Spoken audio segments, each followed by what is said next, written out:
You know how to connect to real time? But I meant if you need help getting his attention. Oh, You got a little hot dog? Go. No, but you know. Say something unique. Say something unique. It's got. Unique. Yes. it's working, right? I see dots. You need.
and represented by Mr. DeGuerin, Mr. Chesnoff, Mr. Lewis, and today pro hac vice Ms. Childress and Mr. Garcia. I believe Ms. Ames is present also for the defendant, and Mr. Ray is excused, or is he on the line? He's excused, Your Honor. All right, I did excuse him. Your Honor, before we start, I know Before we, jurors. I'm sorry, for the people, we have Mr. Lewin, Mr. Balian, Mr. Milius, Mr. Miyata, and Mr. Henderson. Mr. Lewin. Yes, I saw at least 3 of our jurors that were outside, Your Honor. Just wanted to make sure the court was aware. Let's see, where is, I did note that they were welcome to be seated here. We're going to honor our jurors for their service. Let's see. Deputy Wash, we didn't forget our jurors, did we, Deputy Washington? Are they able to come in?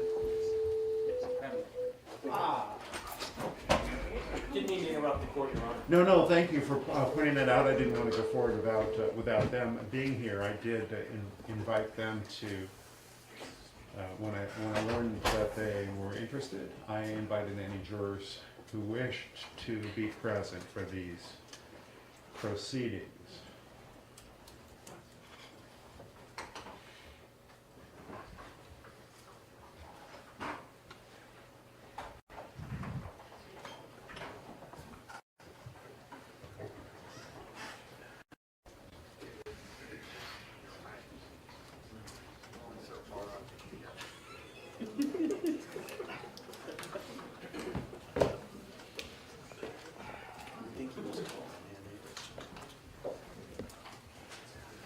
pen, tiptoeing through.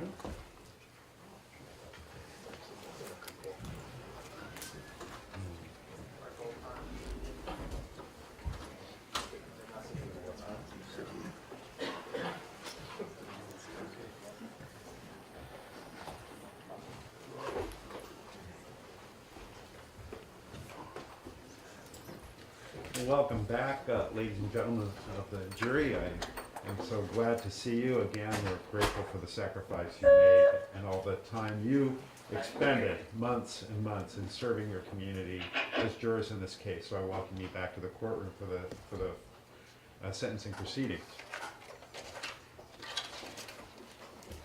Let's proceed. Are both sides ready to proceed? Yes, you are. Yes, Your Honor. Mr. DeGuerin, do you waive arraignment for judgment? We do, Your Honor. As for legal cause, if there is legal cause why judgment should not be entered, the defense has filed a motion for a new trial. And I've read and considered that motion. Do you have anything to add to your written No, Your Honor, submission? consider it submitted. Very well. Nevertheless, I'll allow you to respond if the people have an argument. Mr. Lewin, do the people wish to respond to the new trial motion? Yes, we do, Your Honor. Thank you. You may proceed. Your Honor, as the court is aware, because there were no issues of legal disagreement regarding the standard for new trial, and since there is no issue regarding the authority that was cited, what we are going to be commenting on are going to be the arguments that were made by counsel. And I think it's important because we want to make sure that a reviewing court, looking at the entire record, understands what actually took place in this court and what didn't. So I'm going to start, and I'm going to go through the issues with the defense motion for new trial, factually and legally. Keep in mind that each of these issues is, we've had a hearing on each of these issues. I've ruled on these issues. There was extensive briefing and argument. But with that, you may add what you think is necessary, Mr. Lewin. Thank you, Your Honor. So the defense indicated in Section A, the verdict was contrary to the evidence. They said, quote, specifically, there was insufficient evidence to establish that Mr. Durst committed first-degree murder and that he shot and killed Susan Berman with a firearm. Obviously, an array of direct and circumstantial evidence was presented, including numerous confessions, the cadaver note, and the admission that that was a note that only the killer could have written. They said there was insufficient evidence to establish the special circumstance that Mr. Durst killed Susan Berman because she was a, quote, witness. Obviously, just the confession to Nick Chabon alone would have been more than sufficient. We had numerous information, including the note, Mr. Durst's statements, and his testimony on both direct and cross-examination. Defense says at trial there was no forensic evidence to support that Mr. Durst allegedly killed Kathy Durst or that he killed Susan Berman. First of all, forensic evidence is not required, but obviously, what forensic evidence would we have for Kathy Durst? You can slow down a bit. Sure, Your Honor. What forensic evidence would we have for Kathy Durst? He got rid of her body. For Susan Berman, he shot her from behind and has admitted finding her body allegedly hours after she was killed, yet with no rigor mortis at all, and when she was cold. So the fact that there is no forensic evidence is really a red herring and an irrelevancy. He says, quote, moreover, it is respectfully submitted that there was insufficient evidence at trial to establish that Mr. Durst called Susan Berman to coordinate a stage call at Kathy's medical school and Dean Cooperman. Well, Miss Susan Berman told no less than 6 people who testified, plus Mr. Durst admitted on cross-examination he was aware of 2 other people that she told years earlier about this same evidence. In addition, the fact that there was no call, we know that Mr. Durst, by his own admission, was using payphones, and he also could have certainly contacted Susan Berman personally, so this is, again, another red herring. They say, quote, specifically, during the trial, Detective Joe Becerra testified, and then they have a bunch of citations to his testimony, which are either misrepresented or completely misplaced. I'm not going to go through even close to all that they listed. I will go through just a couple so that the reviewing court is aware of the flavor of what exactly they have alleged. They say at Page 87 and 88, they cite the transcript. Furthermore, Detective Becerra testified that he found no evidence supporting that Kathy Durst died in the South Salem house, or that Susan Berman helped provide an alibi for Mr. Durst. So when they say he found no evidence, what does that even mean? The evidence that was presented clearly demonstrated that Mr. Durst was responsible for Kathy's death. Whether that death was murder, whether it was manslaughter, whether it was even accident, does not matter. And this is a misplaced citation. He says, again in his motion, Detective Becerra further testified that he had not even reached out to Susan Berman to interview her, nor to any other law enforcement prior to her death. However, whether he called her is actually irrelevant, because Susan Berman told Mr. Durst, which he admitted in prior interviews and on the stand, that Susan Berman had told him she'd been contacted by authorities and was going to speak to them. That is what signed her death warrant, and that's why he killed her. They say in their motion that the evidence at trial established that the lead detective in the reinvestigation of Kathy's disappearance, that's Detective Becerra, found no evidence to support that Mr. Durst killed Kathy Durst, or that Susan Berman was a witness or assisted Mr. Durst in any criminal way. There was not a separation of evidence that was found by Detective Becerra versus evidence that was found by either the New York State Police, the New York Police Department earlier, Los Angeles Police Department Robbery Homicide Division during the reinvestigation. This is, again, a nonsensical and irrelevant point. They say, furthermore, the prosecution presented no evidence at trial which connected any weapon used in the murder of Susan Berman to Mr. Durst. Specifically, the alleged murder weapon was never recovered. Mr. Durst was never found to possess the alleged murder weapon, and the shell casing found in Ms. Berman's house did not match any other casing in the police system or any of Mr. Durst's firearms. Well, the evidence is very simple. Mr. Durst got rid of the murder weapon, the same thing that he attempted to do in Galveston, and the only reason they recovered it was because they got to the house because Mr. Durst was sloppy, and they located the gun in the trash. They go on to say that, quote, again, as this honorable court will recall, there was no forensic evidence at trial which established that Mr. Durst shot and killed Susan Berman. One, forensic evidence is not required. Two, what forensic evidence would you expect to get when you come up behind somebody and execute them in the back of the head when there is no struggle? In addition, despite the defense arguments that there was no evidence of Mr. Durst and that, quote, no evidence is evidence, unquote, the problem is that Mr. Durst has admitted he was in the house. So the fact that we have no evidence that he was in the house certainly demonstrates that you cannot believe in any way, shape, or form that the killer, even if somehow they were not Mr. Durst, would have left any evidence in this scenario. They continue, rather, the evidence at trial established that the crime scene investigation was incomplete and flawed. Again, there was no evidence to support this. This is just a naked attack post-trial on the fine investigation done by the Los Angeles Police Department.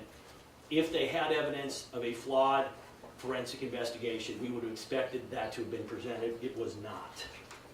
Moreover, the evidence at trial established that individuals were able to access Ms. Berman's home even after her body was found. And they say, see testimony of Susie Berman and Paul Coulter. Now, obviously, the fact that people were able to access it after the murder is not a helpful scenario, but there's no indication whatsoever that that has anything to do with who killed her or with any of the forensic evidence or lack of forensic evidence that was found. The evidence also established, they continue, that Ms. Berman made up stories for attention, had enemies, and there may have been situations where she would open the door for a stranger.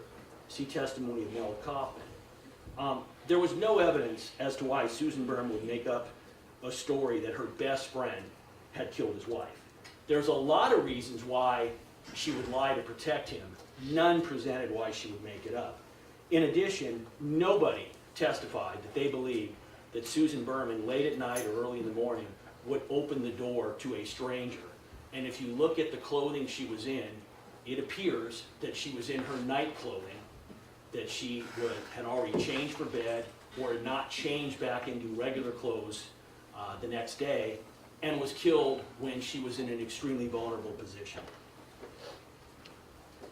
They again say that rather than relying on forensic evidence at trial, the prosecution largely relied on witnesses who provided statements to law enforcement many years after Susan Berman's death.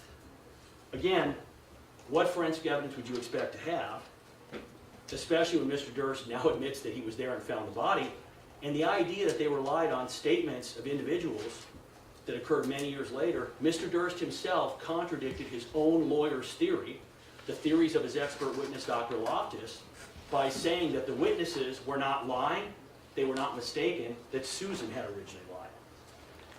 They say additionally, is respectively submitted, that the testimony of Mr. Durst did not establish that he shot and killed Susan Berman.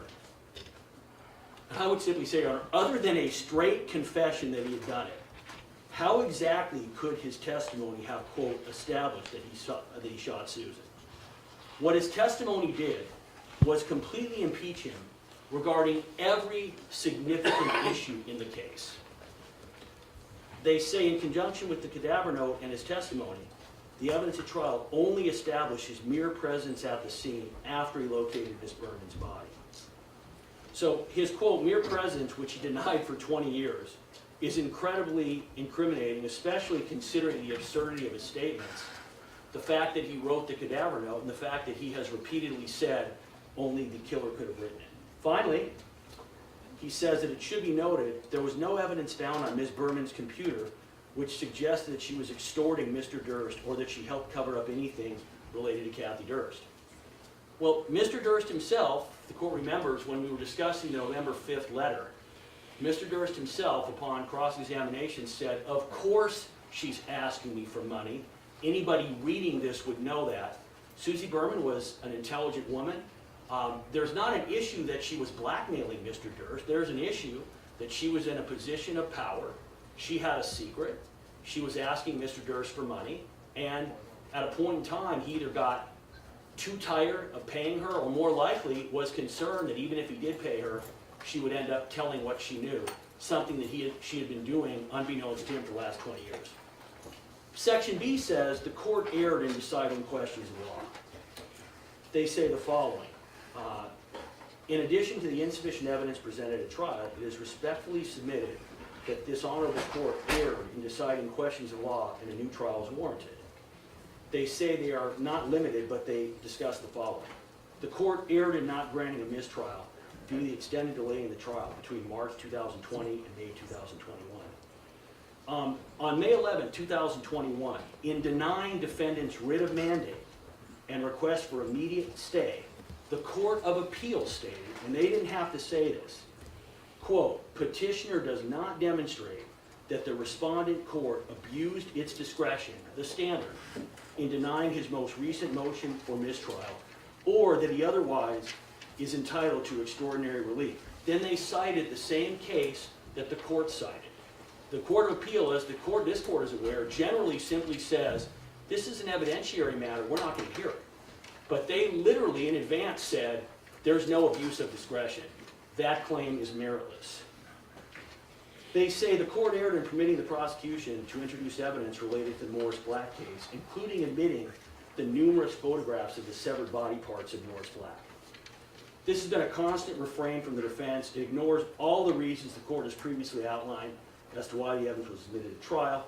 In addition, the defense does not address the March 26, 2021 denial, by the Court of Appeal of their writ of mandate regarding this same issue. I'm not going to go through it. The court made a very good record, a very proper record.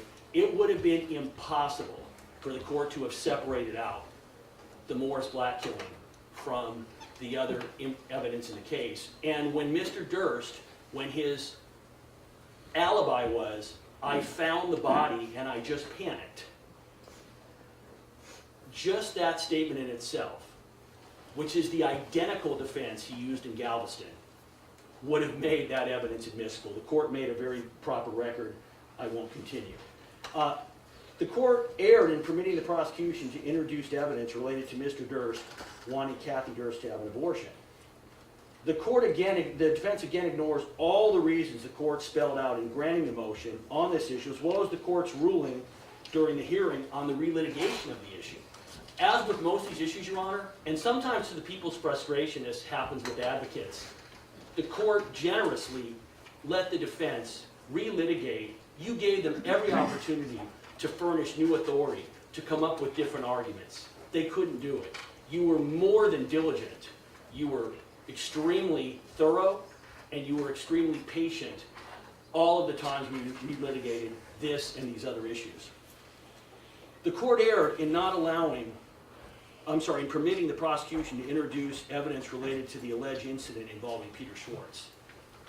The people filed the motion to allow the domestic violence evidence to come in under Zach and Lincolnotter because we were putting on evidence that the defendant had killed Kathy Durst, which was necessary, that evidence, with respect to proving the special circumstance. In other words, we had a right to put on the defendant's motive for killing her to support the special circumstance, and the evidence against Peter Schwartz, involving Peter Schwartz, was clearly domestic violence. It was clearly relevant. The court erred in not allowing Mr. Durst to introduce evidence of sightings of Kathy Durst in New York City, including in relation to Eddie Lopez. Now, this is an extremely important point that I want to make sure is addressed once and for all. This argument is not just inaccurate, it's disingenuous.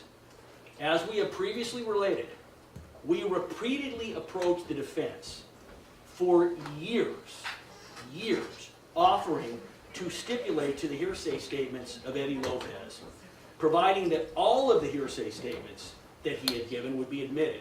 So we said, if you want to bring in the statements Eddie Lopez made, no problem, but you don't get to choose which ones you put in.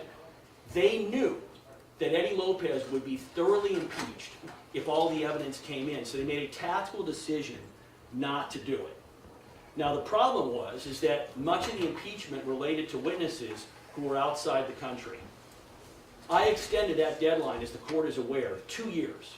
I lodged 2 different emails with the court. I talked to every member of their team, collectively and individually, regarding this issue for 5 years. They made their decision, and the court remembers, it was not until the trial had already started that they had a change of mind, and now we no longer had access to these witnesses who were out of the country, and they decided they wanted to present this evidence. In addition, and as the court stated, the hearsay evidence from Eddie Lopez was simply not trustworthy and appeared to have been the result of an attempt of fabrication involving the defendant and Eddie Lopez. The court erred in permitting the prosecution to introduce evidence related to alleged domestic incidents of violence between Mr. Durst and Kathy Durst. I've already discussed that. The court erred in permitting the prosecution to introduce evidence that Mr. Durst allegedly threatened his brother Douglas. We originally filed our motion on March of 2020. We filed a second motion subsequent to that. The defense never filed an opposition. And in fact, the authority that we cited, if the court remembers, the issue with Douglas Durst related to connecting up the threats he was making to Douglas Durst, saying he wanted to kill him, with the note he had written saying, "This makes me feel like I felt about, Kathy is making me feel,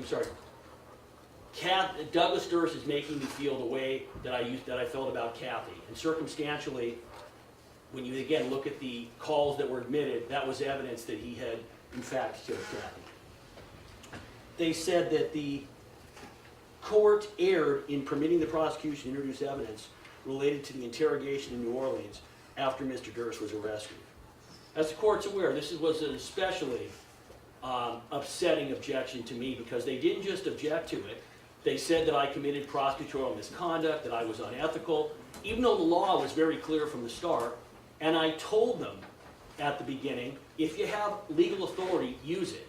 If you're just going to get out there and try to say I'm unethical and that my office was improper, that's really not dealing fairly. They had no authority to support it. The court as was expected, despite all the relitigation, properly let that statement in. The court erred in permitting the prosecution to introduce evidence related to the search of Mr. Durst's hotel room in New Orleans. They lost the 1538.5 motion. They never appealed it. They also lost the same motion in federal court. So in the end, that evidence came in because, as we are aware, when you look at inevitable discovery, an independent source, the evidence was going to come in whether there was a violation or not. The court erred in prohibiting Mr. Durst from presenting third-party culpability evidence. Now, at the time they filed their motion, which was litigated on December 2nd, 2019, their position was that Bob Durst had never been in the house. They stated, quote, "The evidence against Mr. Durst does not contain any forensic proof that he was at the victim's residence. It contains no eyewitness accounts of the defendant being seen there or his car being seen there. It contains nothing which indicates the defendant was at the victim's house at the time of the murder." 3 weeks later, as the court's aware, they changed their position and stipulated that, in fact, no, he was in the house and he found her body. They basically sought to present the kitchen sink of third-party culpability defenses, arguing several different mutually exclusive theories, including but not limited to, Niall Brenner, her agent, did it.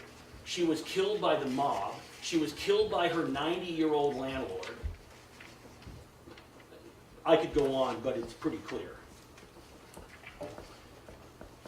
The court erred in denying the request to recuse myself because I was a witness related to evidence presented at trial.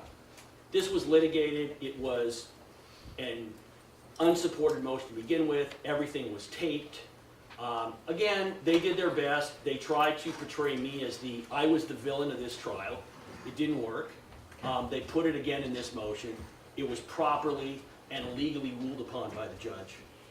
The court erred in showing the jury the movie All Good Things and the Jinx. That was their quote. The jury was never shown the Jinx. We've been in this court for 6 years, and the defense puts in their new trial motion, they erred showing the Jinx. It never happened. All Good Things came in because it was one giant adoptive admission by Mr. Durst. The court was also very clear in explaining to the jury what the limits of that use of the evidence were. The court erred in applying the journalist shield for Andrew Jarecki and his hit the ground running. Well, we litigated this repeatedly, and then in the end, the defense stipulated they had a chance to call Mr. Jarecki and decided they wanted to stipulate, which they did. The court erred in finding that Andrew Jarecki and hit the ground running were not agents of the prosecution and law enforcement. This was thoroughly litigated. We had numerous hearings on it. It wasn't close. Mr. Jarecki was a very persistent filmmaker. He did what journalists do. He attempted to get information from wherever he could get it from. He was very successful in getting that information. There was never any direction from law enforcement to Mr. Jarecki. There were never any guidance or instructions from law enforcement to Mr. Jarecki. And as the court is aware, when Mr. Jarecki ended up paying a visit to Mr. Durst, after Mr. Durst was in custody, and as the defense is well aware, and I called Mr. Jarecki and said, you know what, I don't like you doing that. His response was, which is completely legal, you don't control what I do. And he's absolutely right. We didn't control him then. We didn't control him from the start of the case. That is an argument that is completely unsupported. Finally, the court erred in denying Mr. Durst's pretrial request to exclude handwriting evidence. Under what legal authority, Your Honor, could the court have suppressed the handwriting evidence, which is specifically admissible pursuant to Evidence Code Section 1417 and 1418? In addition, he stipulated that he wrote the cadaver note. So I'm trying to understand this. So is the argument, Your Honor, if you wouldn't have let in this relevant admissible evidence, then my client wouldn't have admitted he wrote it. He could have lied about it and maybe got away with it. So that is a summation of some of the areas. Again, Your Honor, there's not one even tiny ground for the granting of a mistrial. The court has had the patience of a saint, and I understand that I'm not necessarily the easiest litigant to deal with either. But we briefed every issue thoroughly, repeatedly, and I think effectively. And in the end, the court made the rulings, not with a scorecard, but based on the laws of the state of California. And with that, Your Honor, we would submit it. Thank you. Mr. Chesno, you wish to reply? Mr. Submitted. DeGuerin. Submitted. We submitted it, and Mr. Lewin just repeated all our arguments, so I'm glad we submitted it, so you didn't have to listen to it twice. It's up to you, Your Honor. All right, thank you. He said the court erred so many times, I started feeling self-conscious. Well, it wasn't me, it was, I'm just repeating their motion. Well, you didn't have to quote that part. They've said worse about In me. response to that, Your Honor, the court knows that in a proceeding that lasted 5 years, lawyers litigate. There always are differences of opinion. That's what this motion is about, and that's what the appeal will be about. So we do have issue with things that occurred. The court did give us the opportunity to litigate all of them, and we just have a difference of opinion on the legal conclusion that the court reached. Thank you, Your Honor. And if I might be facetious, Your Honor, Coach Bum Phillips said, "Don't dance in the end zone. People will think you've never been there before." Thank you for that, Mr. DeGuerin. All right. All right, as to the sufficiency of evidence, Mr. Durst confessed to the crime and the special circumstance of witness killing to Nick Chapin. The crime scene evidence provides the minimum corroboration a confession requires. This is proof beyond a reasonable doubt. The logical inferences from the crime scene itself prove lying in wait and use of a firearm beyond a reasonable doubt. Mr. Durst's statement that only the killer could have written the cadaver note, which obviously is true, and then his admission that he wrote that note proves his guilt beyond a reasonable doubt a second way. His bathroom confession to 3 killings on a nationwide broadcast is a confession he cannot and did not explain. That proves his guilt in a third independent way.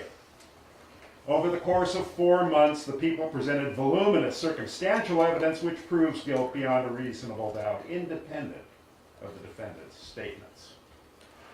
The defendant's testimony was profoundly incredible and incriminating, but his explanation of some of his previous incriminating statements was even more incriminating, that he was trying to get a plea bargain, which is another admission of guilt.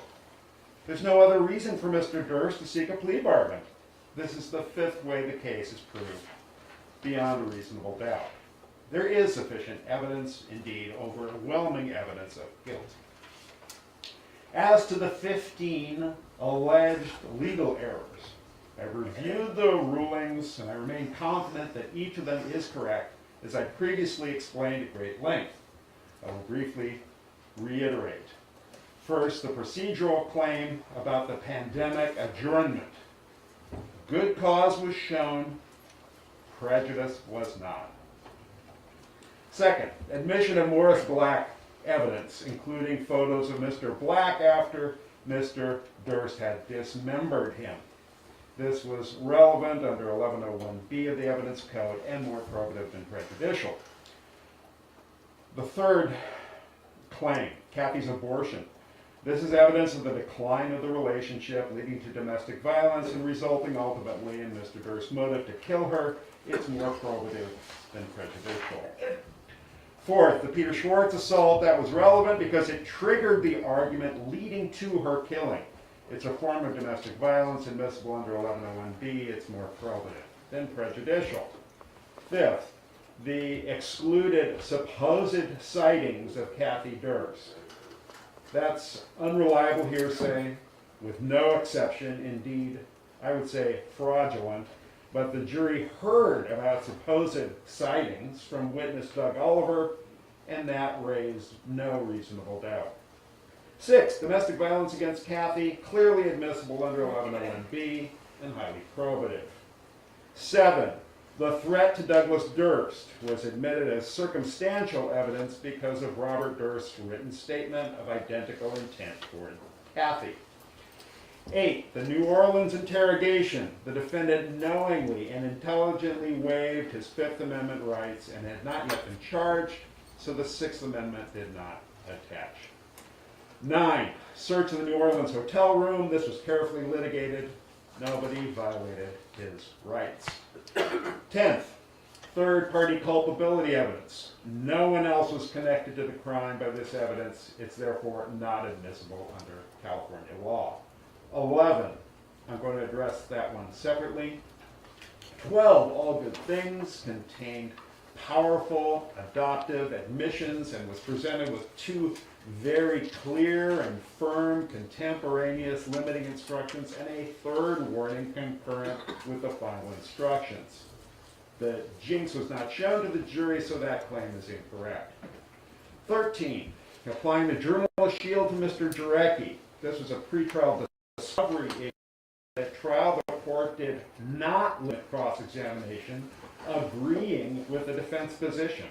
The point was moot because the people did not call him in rebuttal. 14, ruling that Mr. Jarecki was a journalist and not a law enforcement agent was in the context of a discovery motion. It's highly speculative that he possessed anything the defense did not know about or that he possessed anything remotely exculpatory. 15, admission of handwriting evidence. The court followed Sargon versus Regents of the University of Southern California in admitting the evidence and allowed the defense every opportunity to refute the handwriting evidence at trial.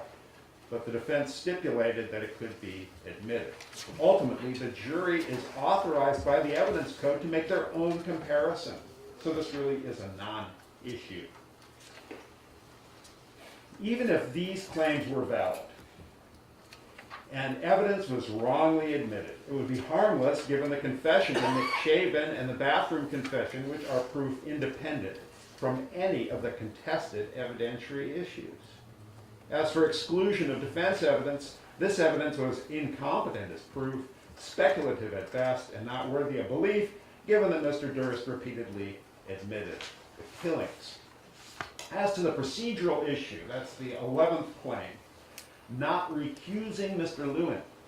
Now, the circumstances fell well short of a legal basis for recusal, but even if this ruling were incorrect, and Mr. Lewin's presentation of his own investigation somehow tainted Mr. Chavin's testimony or the New Orleans interrogation of the defendant, the televised bathroom confession is completely independent from Mr. Lewin's investigative actions and establishes guilt of the charged crime, as well as the killing of Kathy Durst, which supplies the only plausible motive for Susan Berman's murder, which corroborates evidence of witness killing that predates Mr. Lewin's participation.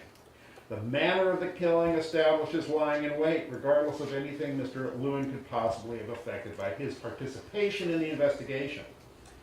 Mr. Lewin's presentation of the evidence was unusual, indeed extraordinary. Sometimes in taped interviews, he would state personal beliefs, which could have been considered vouching, but I instructed the jury that the statements of attorneys are not evidence. Their questions are not evidence, only the answers are evidence. Moreover, whenever given the opportunity, I struck such statements. For example, in the New Orleans interrogation of Mr. Durst. But I did not strike such statements when the defense stipulated to their admission. In any event, not only is this argument waived by the stipulations, but it's also cured by the instructions I gave, and harmless due to the overwhelming evidence. It's unaffected by these concerns. And it's not vouching. Mr. Lewin's preparation and presentation were unique and unprecedented, but always lawful and ethical, and in some, commendable. The motion for a new trial is denied. Is there any other legal cause why judgment should not be pronounced? No, Your Honor. Do people wish to present statements from Susan Berman's family? Yes, Your Honor. There's 4 total, and the first speaker will be Denny Marcus, D-E-N-I-M-A-R-C-U-S. All right, thank you. Denny Marcus may come forward. Now, I'm going to welcome your words. Denny Marcus may come forward. Good afternoon, Ms. Marcus, and she's accompanied by? My son, Tommy Marcus. All right, Ms. Marcus, good afternoon. I'm glad that you could be here today. And I want you to know, just there are some ground rules. And this is a time for you to address me about what happened and how this may have affected you. This is not an opportunity for you to speak to Mr. Durst. Please direct your comments to me and not to the defendant, Mr. Durst, if you will. You may proceed. Where do I begin? I was robbed, and my beautiful son was robbed of an absolutely extraordinary, unforgettable, brilliant person whose life was savagely taken from her at 55 when she had many years ahead. And she and I discussed, she was much more like a sister. She lived with my family. She was orphaned at 13. And I didn't even know she wasn't my sister until I was 6. And my parents explained that she went to boarding school because she was under the guardianship of other people and she would spend all the holidays with us. But she was unforgettable. She took me on madcap adventures. All of my friends and close ones knew her as her alter ego, Auntie Mame. And she had so much love, and she was so valuable. Her value as a human being is just priceless. And the fact that we were all robbed of the additional 30 or 40 years that she definitely had left to do some things, and she was a loyal, fabulous friend. And that, and at the end of her life, as the regressions and the memories came up, the phobias got a little more pronounced, but God bless her, she used them. She used them in her manuscripts and in her pitch meetings, and she kept trying, and she never gave up, even when life became quite dire. And she lost all of her money, and people that she loved and trusted and gave the money to were, nowhere to be found. The last 7 years, we spoke mostly every day. And she, even during that time when I had my challenges with being a single mother to this fabulous person right here, she was always so supportive and wonderful. She would make my gray days a lot less gray. And toward the end, the roles reversed, and it was my pleasure to talk her down off the ledge when it became really necessary. And I felt it, and she felt the transition, and we thanked each other every day. We ended every conversation from the time I was 0 to 42 with, "I love you." And she was just so valuable and fabulous, and such a loss to so many people, and she's undeniably unforgettable. And always will be. I think about her every day, I miss her every day. I still speak to her.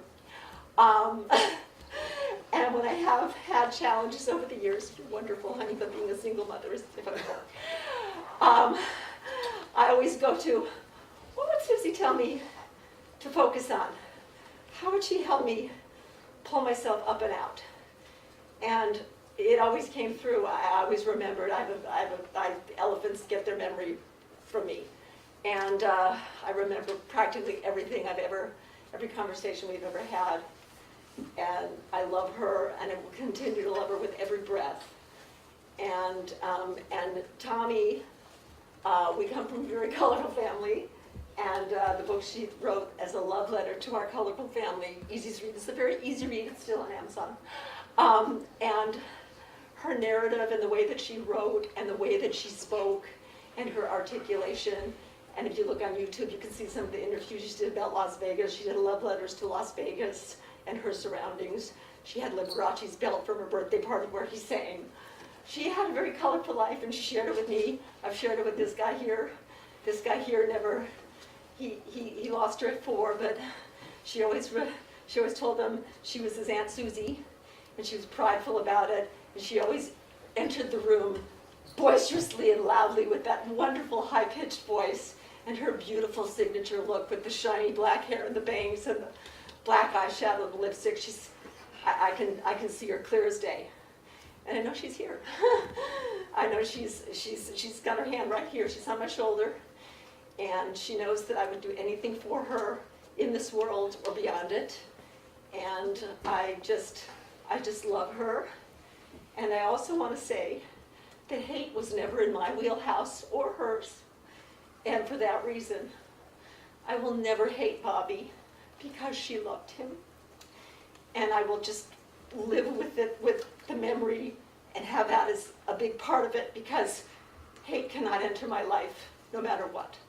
And she made sure that I always knew no matter what, hate serves no purpose. And it's what occurred, and the reason that she's not here, and why beautiful, sweet Kathy that I met very young and saw her transition into somebody angry and frightened,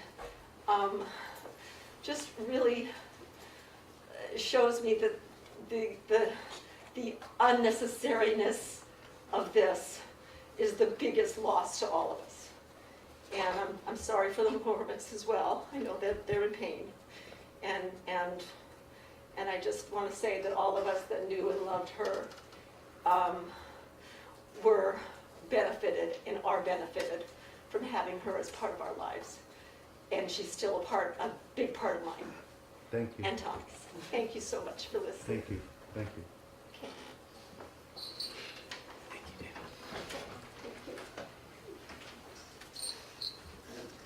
Next is Davie Berman. Davie Berman, thank you.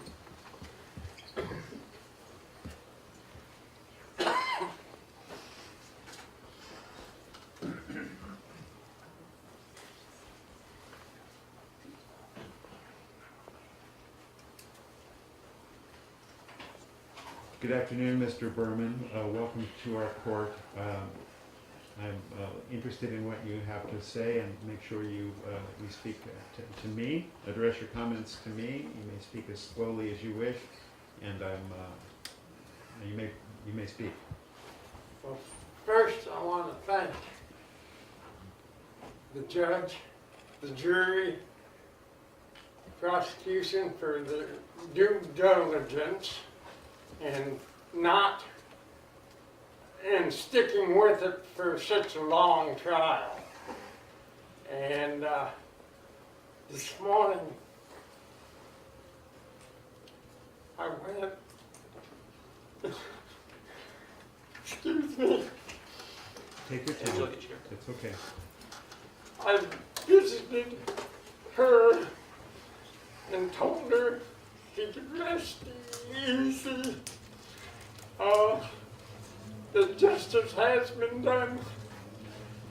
She just got to know my daughters. She had never met them, but she had written a couple of letters to them. And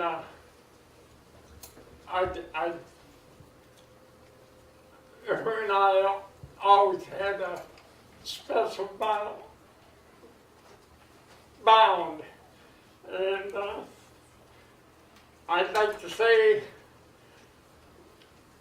I talked to her and told her she could rest. And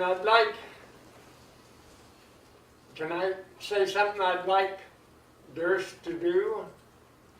You may say what you wish as long as you address it to me. I'll address it to you. He should let us know where Kathy's body is so her family can get some closure. And that's about it. Thank you, Mr. Berman, for sharing your comments. Mr. Berman's daughter, Grace Berman.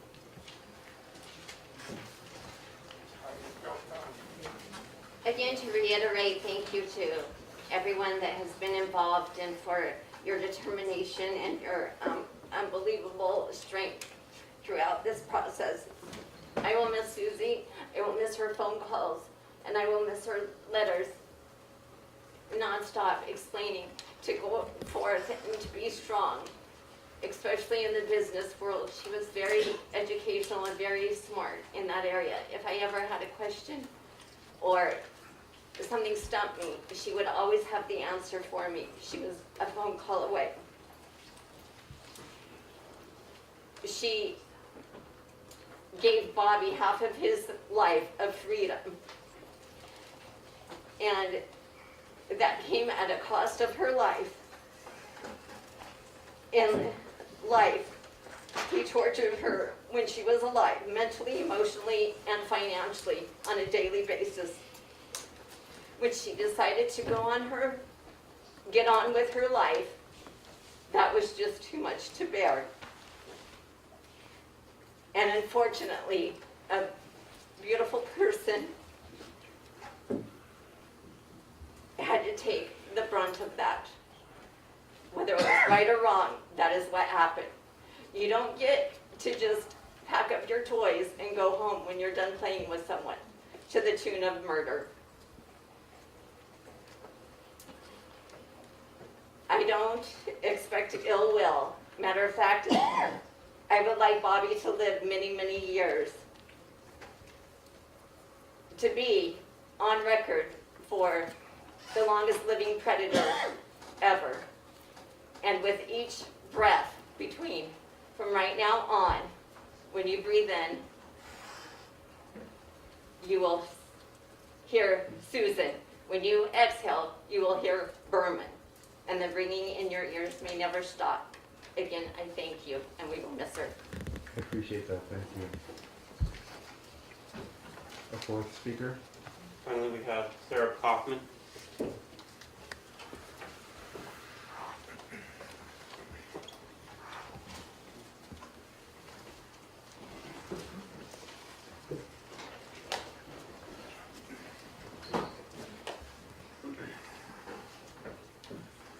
Hello, Your Honor, and thank you for allowing me the opportunity to speak today. The question we are meant to tell you about here, what Robert Durst's actions have cost us and what would be an appropriate sentence. It's very strange and almost impossible to contemplate, much less describe how I feel and what this has cost me in my life. What would my life have been if Robert Durst hadn't murdered my mother? I could spend the court's valuable time describing the quarter of a century before Susan's murder, the before, during, and after our lives together, the dreams, hopes, plans, and efforts we were in the process of working toward. You may slow down, I want to hear every word. How we were all working hard to improve our lives after the unbelievable disaster that had devastated us. I could tell you how every plan, all the work, every choice, and seed planted for a better future were completely ripped away. Then I could articulate how the options, much less the choices, dried up. How the pain and sadness, grief and mystery of Susan's murder changed everything, and what those changes were starting 21 years ago. The truth is, I can't tell you what life would have been if she hadn't been murdered. It's so long ago, and this has been so all-consuming, I can't remember the details of my previous desires, hopes, wishes, or plans. Much less tell you how they all would have or could have turned out. All I can say is at 47, I'm still in the same type of job, never advanced. No wife, no children, and almost no family because of what Robert Durst has done. How do I describe what I lost in Susan when it was something I never had before and barely had a chance to appreciate? I have no desire to, but all I can attempt to tell you is what life has been since my mother's murder. It has been a daily, soul-consuming and crushing experience. Since my mother's murder, there has not been one day that I've not lived that this has not been at the center of every thought, feeling, choice, or breath I take. I have not had one day off in almost 21 years from the absolute destruction, grief, or pain that this has caused me. My mind, body, and soul tortured by the effects this has had on me every second for 21 years, and likely to go on the rest of my life. I go to sleep angry, wake up angry, eat and drink angry. I can't describe the PTSD or the nervous breakdown I'm still trying to recover from. The extreme stress, depression, anxiety that fills my days. I can't say I remember what I felt like before my mother's murder, much less try to compare it. The absolute chaos that the murder of my mother turned my life into is beyond description. I was in my mid-20s then, finally feeling like I was getting on my feet in life, and did so with Susan's help and support. At a time when her life was becoming more difficult and desperate, she always had time and interest to help me. I should have been working for a career I could be proud of, finding love, getting married, and having children. Instead, I was forced to pay for memorials and bills that were not mine or planned for. Having to spend what time I could manage to not be in tears or feel the hopelessness of going on another day, filing for death certificates, paying for probate lawyers. Having to maintain all day at a job, smile when you want to cry, be strong when you feel weak and tired. And you have to, because if you don't, you will lose that job, and because you don't have the money or time to take off that you should. And and any time you are not physically at work, you spend seeking answers to a mystery you can never let go of. The countless meetings and conversations you have to have with people you never wanted to meet, much less deal with.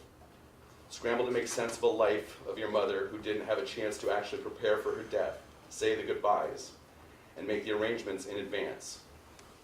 To spend days and months at the house where she had been murdered, her dried blood and matted hair at your feet, broken up only by the bloody paw prints of her dogs. And you have to be there to pack up her belongings in boxes and find a place to keep them in your 400 square foot, no bedroom apartment.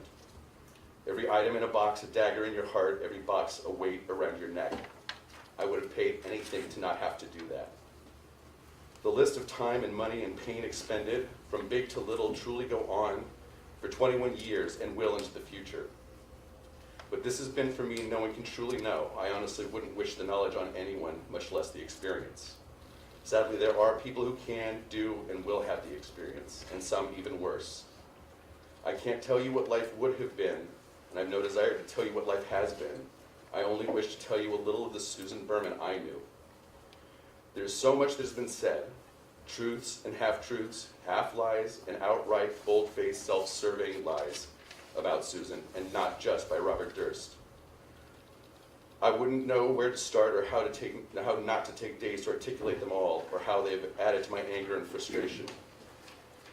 Without Robert Durst in her life, Susan would have been thought of as a true and fiercely loyal friend, putting their needs above her own, and always available when you needed.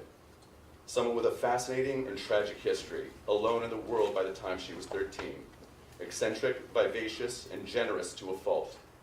Often needy and phobic, a force of nature but extremely smart and witty. A hardworking, creative, talented, and complicated person with a lust for life of which the world needs more of, especially these days.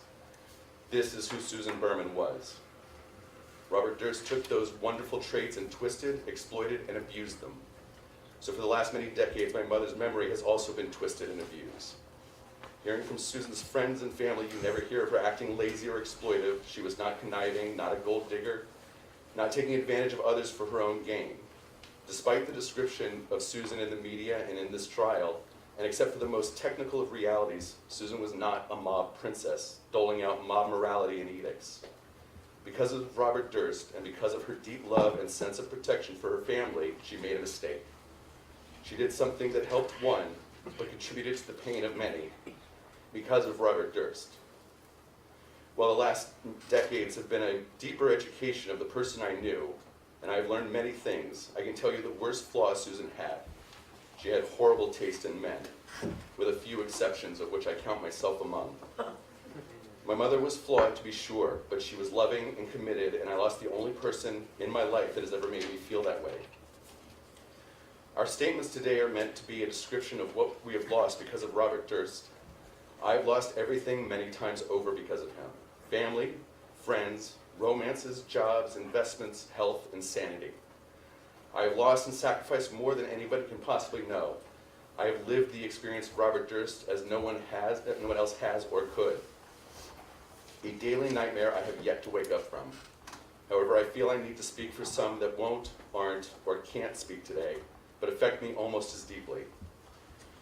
What Robert Durst's actions have cost my sister Mella beyond the obvious. She and Susan had a falling out before her death. It was a fight, a bad fight, and I know they both hurt the other deeply.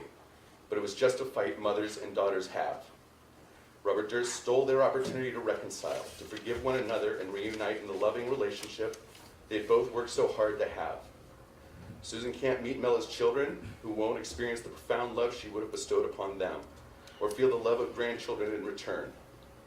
Mella's feelings about Susan stuck in their last interaction of pain, hurt, and resentment because of Robert Durst. In turn, Bob, the damage you did has fractured my relationship with my sister in ways I don't think you will ever recover from, which make us both alone in the world more than we should have to be. Kathy, Susan, Morris are gone. Gone in the most horrific ways imaginable. Vanished, executed, dismembered, gone. Your wife, your best friend, your neighbor, gone. Susan may be the most important person to me personally, but they've all affected me. What you have done, what it forced me to do, what I have lost because of you, Bob, everything many times over. How much has it cost me and my sister? Incalculable and indescribable. You are done, except for a few remaining details. We all know what happened. The belief that you have that has allowed you to continue to lie in the face of morality, ethics, to the face of the judge and jury, because what do you have to lose at this point is over.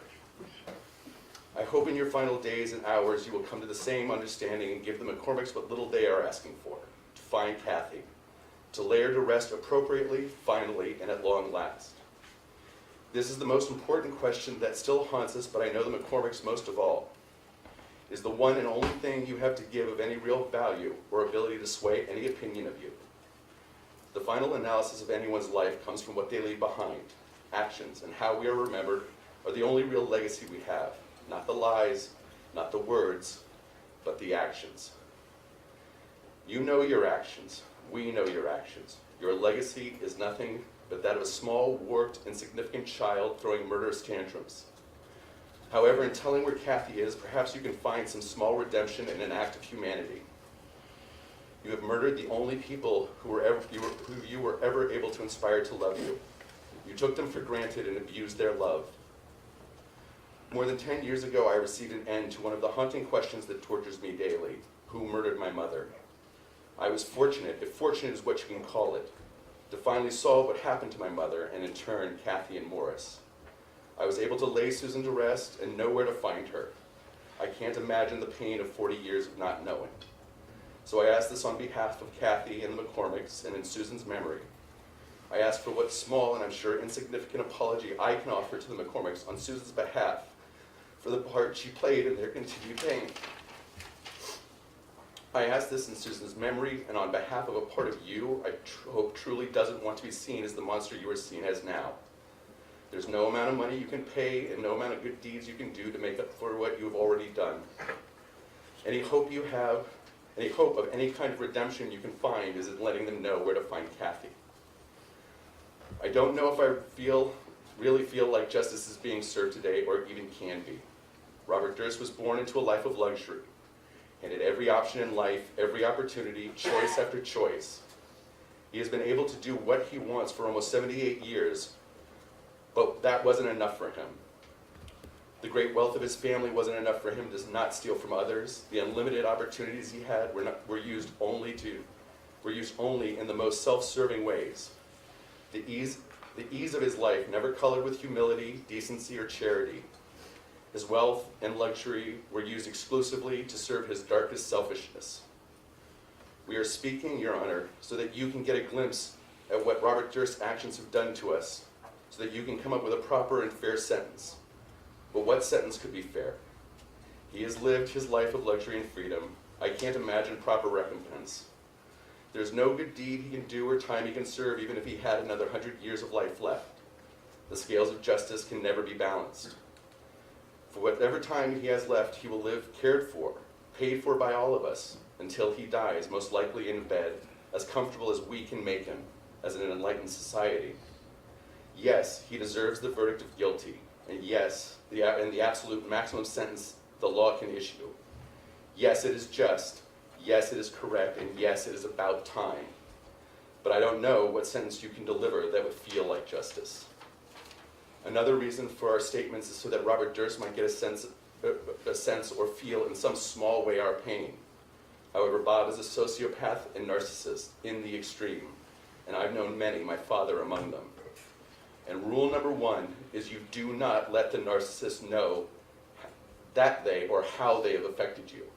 So what is the point but to add to our already insurmountable pain and grief, whose articulation will only serve to satisfy him? I am here because of our losses, because of you, Bob. The people we loved and everything that went with them, we lost because of you. You didn't just murder Kathy or Morris or Susan, you also murdered me. You murdered the person I was, all his dreams and all his hopes gone. He no longer exists. I am a whisper, a wraith of who I once was. My mother's murder and the events of the last 40 years will never leave me. You satisfied, Bob? In conclusion, to this court, All the members of the prosecution, the jury, and the other victims who have spoken, have yet to, and who can't speak. To all our loved ones here and departed, I love and thank you for this opportunity, but especially to Susan, my mother, whom I owe everything to. I love and miss you every day. Thank you, Mr. Kaufman. Mr. Balian, are you presenting any other speakers? No, thank you. Mr. Lewis? Your Honor, I did want to briefly address the court regarding sentencing. Yeah? There's no other witnesses that were presented. May I address the court, Your Honor? Yeah.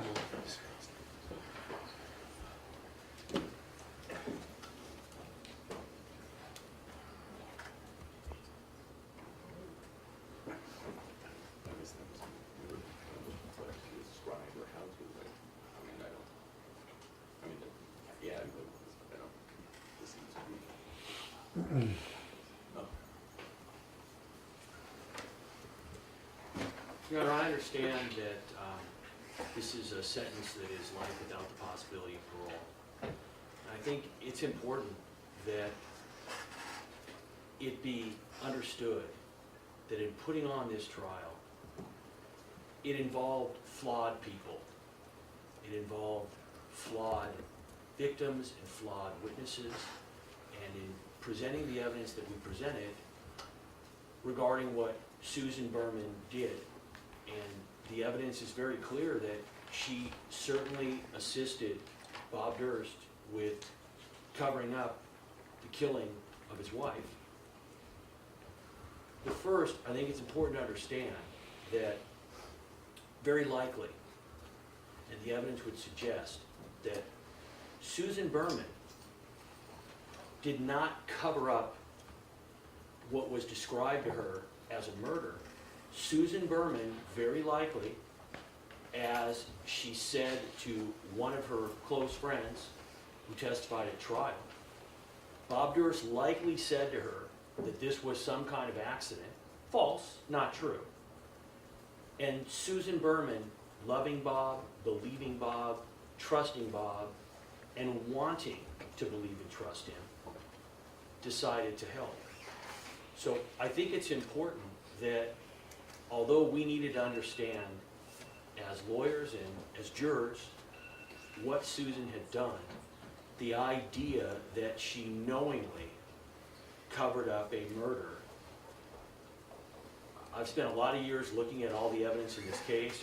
There is nothing that leads me to believe that Susan Berman was knowingly doing that. In the end, she made the mistake that many other people did in Bob Durst's life.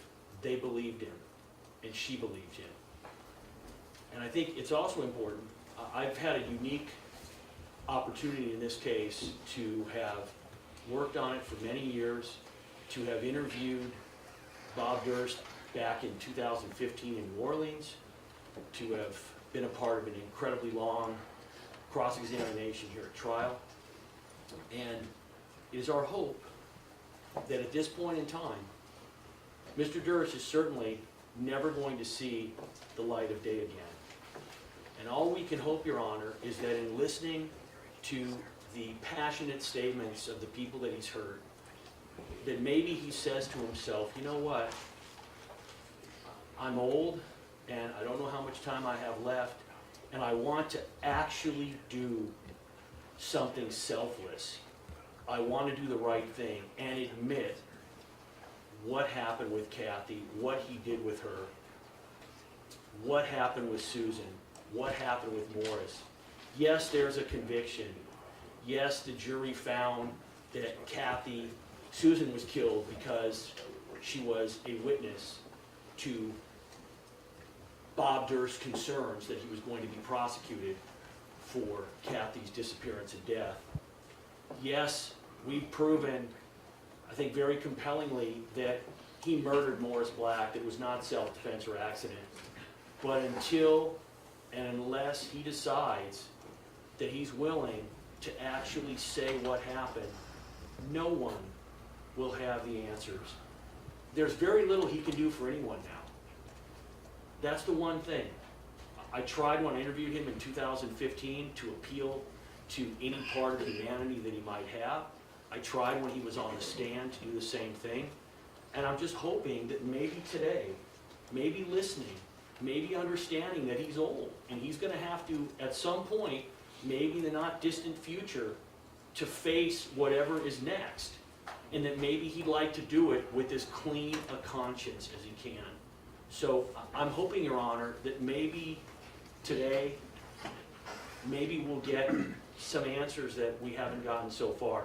I want to, on behalf of the Durst prosecution team, the Los Angeles County District Attorney's Office, I want to thank the court, first of all, for a very difficult trial, for an incredible amount of work, for looking, going through, hearing hundreds of motions.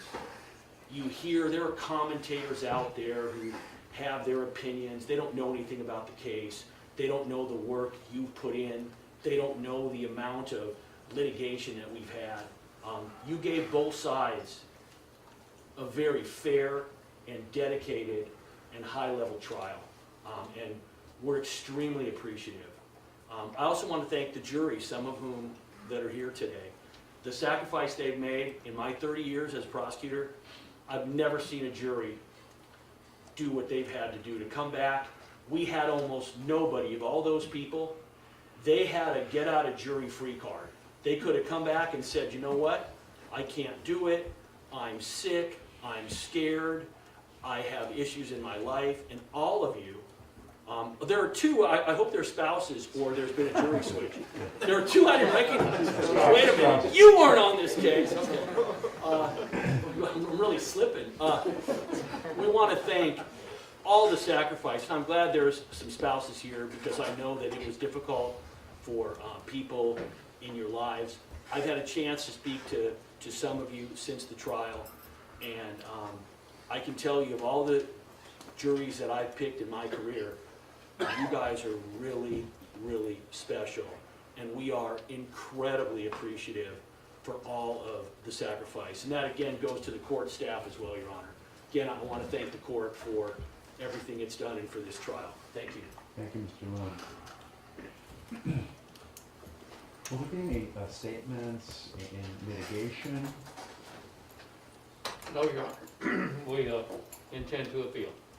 Will there be an allocution by the No, defendant? Your Honor. He's welcome to do that.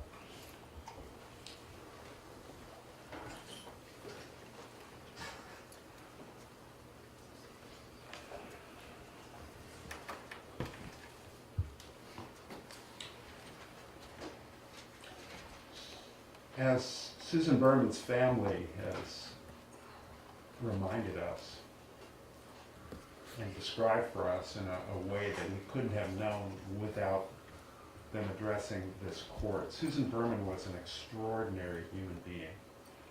I personally wish I could have known her. I feel I got to know her vicariously far too late and under terrible circumstances. But she was an extraordinary human being. And killing her was a terrible loss to our community. This is indeed a horrific crime.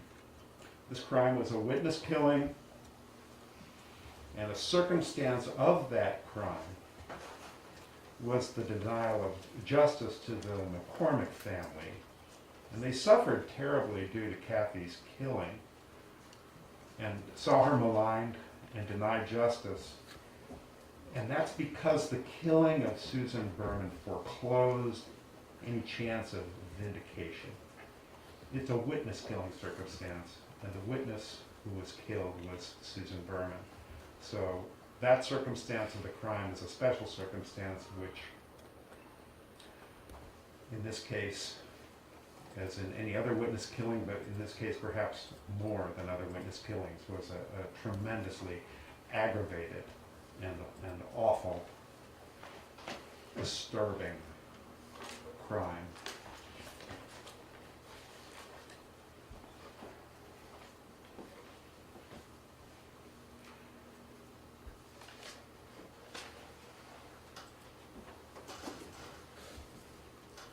The court's ready to consider the probation and sentence report.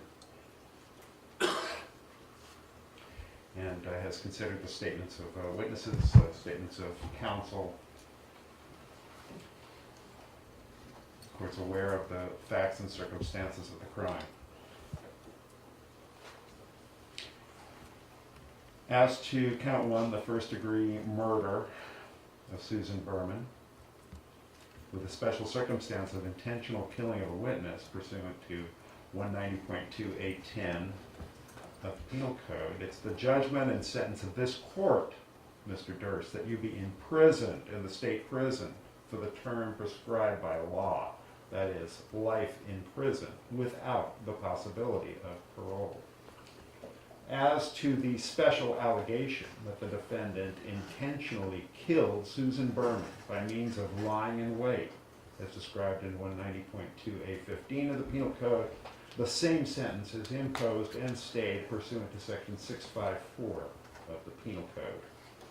As to the allegation that the defendant personally and intentionally used a firearm in the commission of this offense, causing great bodily injury and death, pursuant to 12022.53D of the California Penal Code, the court imposes a term of 25 years to life in prison, consecutive. Sentence for the allegations under section 1202.53B and C are stayed pursuant to section 654. The court will impose the maximum restitution fund fine of $10,000. Court operations assessment of $40 and $30 facilities fee. As to victim restitution, Mr. Lewin, Mr. Balian, is there a claim under 1202.4 of the Penal Code? Your Honor, originally we were informed by the victim's family members that there was no restitution. However, in hearing Sareb today, it dawned on me that perhaps he incurred some memorial fees. So I inquired again of him, and he said potentially, however, his net receipts, etc. Could we just reserve jurisdiction on restitution? Perhaps counsel says he would waive defendant's appearance if there's need for a future hearing, and we can settle it at a future date if necessary.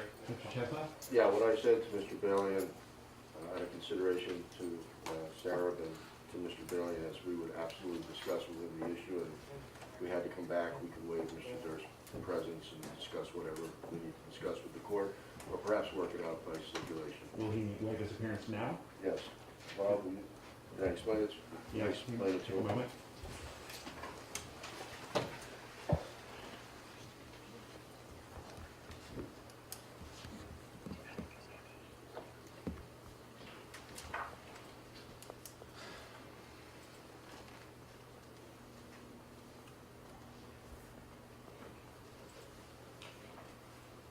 The court will order restitution under 1202.4F of the Penal Code, subject to a hearing to identify victims. At that hearing, the court will reserve jurisdiction, and the people may calendar such a hearing.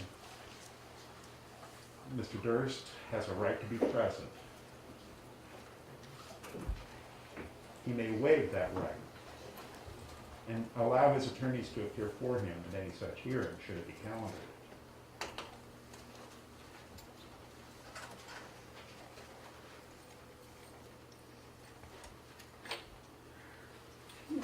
Mr. Durst indicated, yes, Your Honor, by agreeing to work it out. We know the court knows that we're not making any kind of admission as a result of that, but we're not making any kind of admission as a result of that. We just want to be courteous to the state and to Mr. Cup. I believe I heard him say yes, but let me be clear. Mr. Durst, you have a right to be present at any restitution hearing. Do you waive and give up that right to be present? And allow your attorneys to appear in your place. Yeah. He's waived his appearance. The court will retain jurisdiction also for the people to calendar a hearing to compel defendant to pay the cost of his incarceration pursuant to 1203.1M.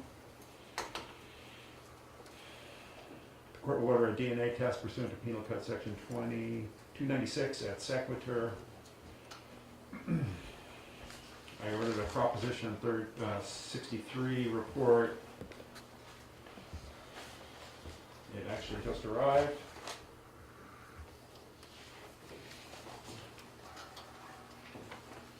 Mr. Durst was given an opportunity through counsel to complete such a form. He did not, and nevertheless, the probation department has indicated he has no firearms. Obviously, that's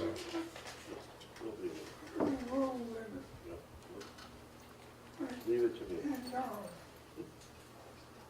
the defendant has been in custody on this case only,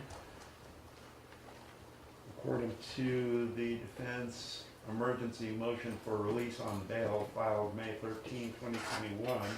That motion told me that the Bureau of Prisons had released their hold on March 25, 2021. Under in re Joyner, the defendant is entitled to credit for that day, part of that day, and any days subsequent. That day is correct, isn't it, Mr. Chesnut?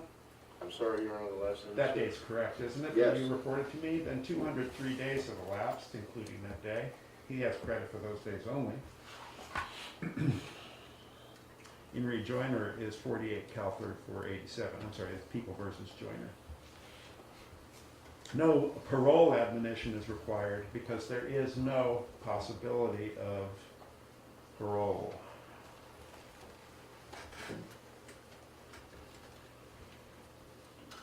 Under People versus Scott, 9 Cal 4th 331, the parties may object to any aspect of the sentence that I have just described. This is your opportunity to allow me to correct any sentencing error I may have made. We've submitted everything, Your Honor. Thank you. Submitted, Your Honor. Mr. Durst, you have a right to appeal from this sentence. If you wish to appeal, you must file a written notice of appeal with the clerk of this court within 60 days from today. If you appeal and you're unable to hire a lawyer, the appellate court will appoint a lawyer to represent you on appeal at no cost.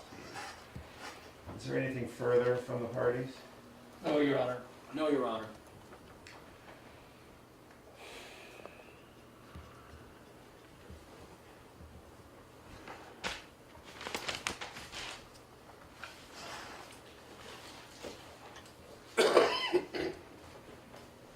Once again, I'm grateful to our jurors, without whom justice could not be done in this case. We could not have had a resolution one way or another without you being here and giving so generously of your time and of your lives to participate in this. My gratitude is endless to you. I'm so grateful to you. And to the attorneys, it's been an enormous privilege to behold the presentations you have made. Obviously, it's a rare occasion for a judge to be able to hear such an extraordinary case and extraordinary presentation by counsel. You, each in your own way, impressed me with phenomenal, unbelievably wonderful work. So thank you for your hard work.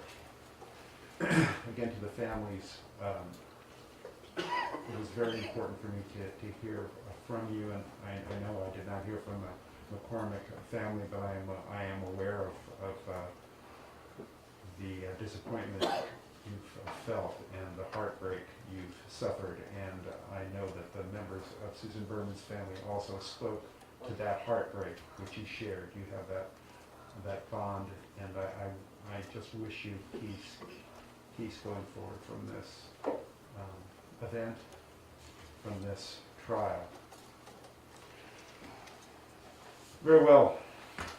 The defendant, Robert Durst, is committed to the custody of the sheriff for delivery to the Department of Corrections forthwith. Department 81 is adjourned.